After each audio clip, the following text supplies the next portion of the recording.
Presented by Aishwarya Music Maithili। प्रेम से बोले सरस्वती मैया की।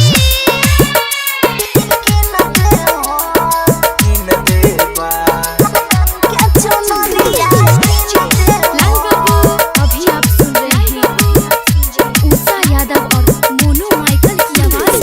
चले जब सैया हो बिना बाल के दुआरिया, चले जब राजा हो सरदा मैया के दुआरिया, एगो कीन दे हो लाली रंग के चुनरिया, कीन दे हो लाली रंग के चुनरिया, कीन दे हो। चली जब धनिया है अच्छा बेगूसराय ही बजरिया, चली जब धनिया है बेगूसराय ही बजरिया। तोरा कीन देब लाली रंग के चुनरिया, कीन देब लाली रंग के चुनरिया, कीन देब। सही कह छियै। अरे हाँ है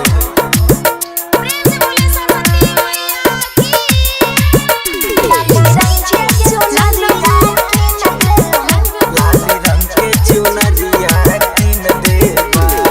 पान फूल लाई के दौरा में सजाई के, चलिए बे सरस्वती मैया के मनाई के, बात बुझे छो ने। अरे हाँ है हाँ सरस्वती मैया के चुनरी चढ़ई है, दोनों हाथ जोड़ी के अर्जी लगई है। घूमिले बसैया हो मैया के नगरिया, घूमिले बैराजा हो मैया के नगरिया, संगे देखिले बिना बाले के सुरतिया, देखिले सरदे मैया के सुरतिया, देखिले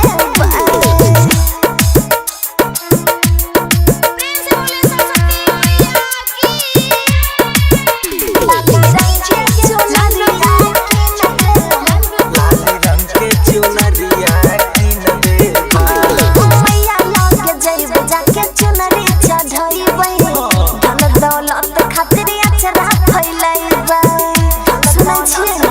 हाँ ये हाँ सरस्वती मैया के महिमा या पार है, सुनिल तो मैया जी तोहर पुकार है। भरल पुरल रहतै जी हमर नैहर ससुररिया, भरल पुरल रहतै जी हमर नैहर ससुररिया, एगो कीन दे हो लाली रंग के चुनरिया, कीन दे हो एगो ललकी चुनरिया, कीन दे हो। जाइए ना जल्दी। Aishwarya digital recording studio Samastipur.